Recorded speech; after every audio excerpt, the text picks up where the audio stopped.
कुलदीप सिंह सेंगर की दो बेटियां हैं। एक बेटी का नाम है डॉक्टर इशिता सेंगर और दूसरी बेटी का नाम है ऐश्वर्या सेंगर।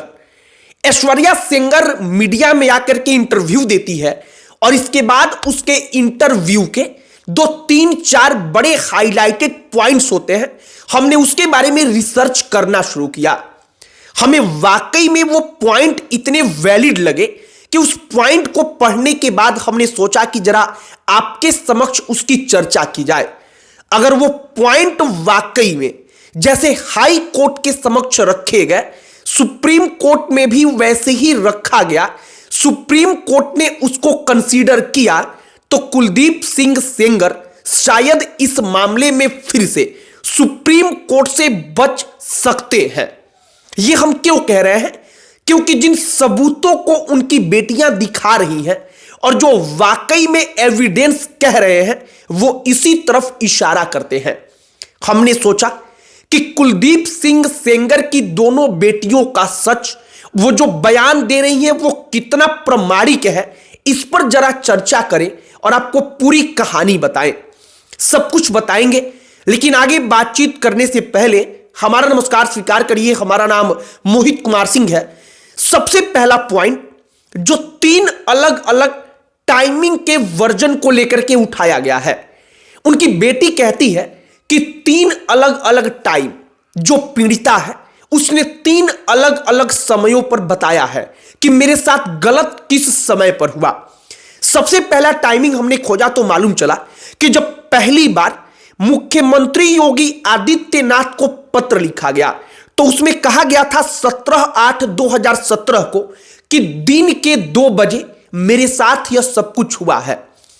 लेकिन इसके बाद जब 12 तारीख 9वां महीना 2017 को मीडिया के सामने बयान दिया गया तो उस बयान में कहा गया कि शाम को 6 बजे मेरे साथ हुआ है। अब 2 बजे से टाइमिंग 6 बजे क्यों हुआ, कैसे हुआ, यह अपने आप में बड़ा प्रश्न है।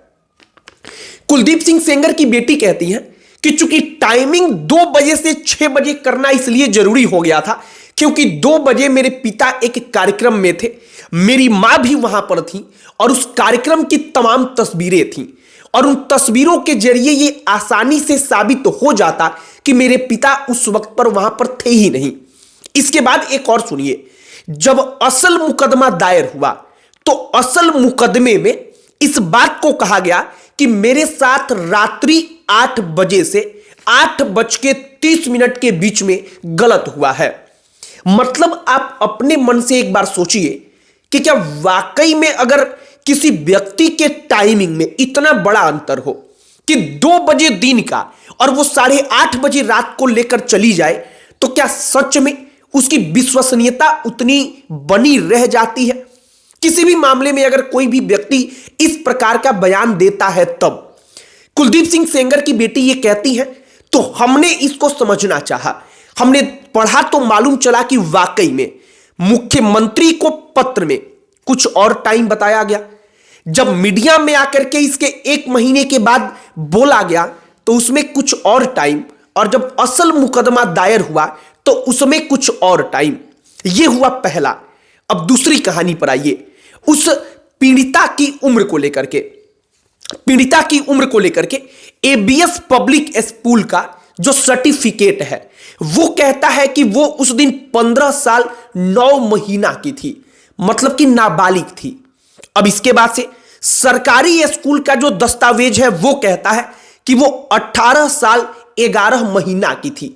उस दिन को साल 2017 में ट्रायल कोर्ट में जो महिला अपने तरफ से कहती है, जो अपने तरफ से वहां पे डॉक्यूमेंट्स देती है, उसमें दावा किया जाता है कि उसकी उम्र 14 साल 10 महीना की थी। और इसके बाद जो चीफ मेडिकल ऑफिसर उन्नाव के हैं, जब वो जांच करते हैं और जांच के बाद जब वहां से डिस्ट्रिक्ट हॉस्पिटल अपनी रिपोर्ट बनाता है तो उसमें वो कहता है कि उसकी उम्र 19 साल 5 महीना की रही होगी। इसके बाद से जो आरएमएल हॉस्पिटल लखनऊ है, जहां पर एक्सरे विधि से उम्र एग्जैक्ट पता लगाने का प्रयास किया जाता है, उसका सर्टिफिकेट बनता है, तो उस सर्टिफिकेट में भी यह दावा किया जाता है कि लड़की की उम्र उस वक्त पर 18 वर्ष से ज्यादा की रही होगी। इसके बाद से एम्स मेडिकल बोर्ड जो अपने तरफ से प्रशिक्षण करता है, परीक्षण करने के बाद से जो रिपोर्ट देता है उसमें कहा जाता है कि इसकी उम्र 18 वर्ष से ज्यादा होगी। कहने का मतलब कि उम्र को लेकर इतना बड़ा अंतर एक और सवाल खड़ा करता है। अब कुछ लोग आकर के अभी हमसे सवाल करेंगे कि अगर उसकी उम्र ज्यादा ही हो गई तो क्या वाकई में उसके साथ गलत हुआ तो वो गलती छुप जाएगी? हम कहेंगे बिल्कुल नहीं।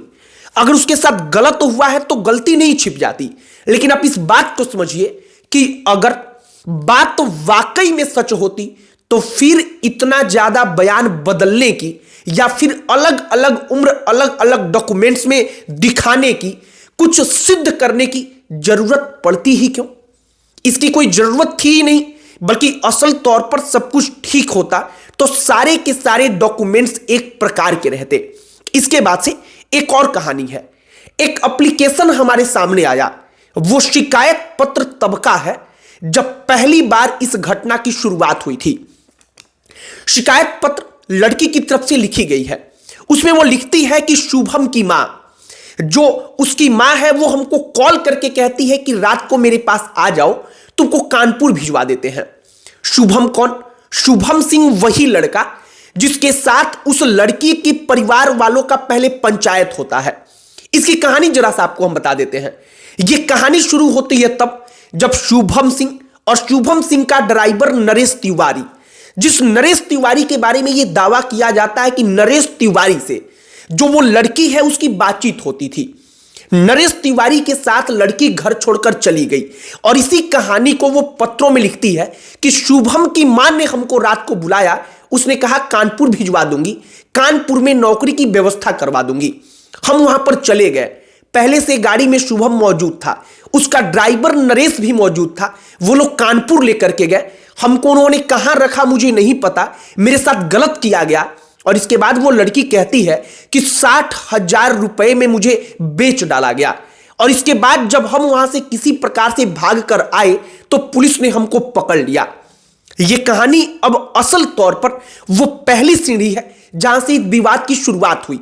और इसमें कुलदीप सिंह सेंगर का कुछ लेना देना था ही नहीं, अपितु इसके बाद शुभम सिंह के परिवार और उस लड़की के परिवार का पंचायत हुआ, उनके ऊपर मुकदमा हुआ और अंततः महीनों बाद कुलदीप सिंह सेंगर का नाम इसमें जोड़ा गया।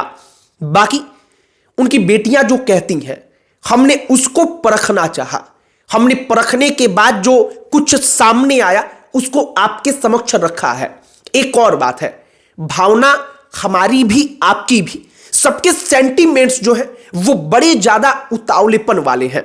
हमको लगता है एक पक्ष सुनकर कि जो इधर से आ रहा है वही सब कुछ सही है, लेकिन शायद कम से कम इस बात का एक जगह तो होना चाहिए कि दूसरे पक्ष का क्या किसी भी मुद्दे पर राय है, उसका अपना क्या तर्क है, उसको सुना जाना चाहिए। बाकी हम ना कोर्ट हैं ना हम जज हैं, लेकिन कम से कम दूसरे पक्ष को जगह तो उचित मिलनी ही चाहिए। बाकी जो सब कुछ अब तक हुआ है हमने वो आपके समक्ष रखा है। यह कुलदीप सिंह सेंगर पर हमारी दूसरी स्टोरी है। यह स्टोरी इसलिए क्योंकि हमने देखा कि जब भीड़ इकट्ठा किसी को टारगेट करती है तो वो इस बात की गुंजाइश ही खत्म हो जाती है कि वो अपना पक्ष भी रख पाए।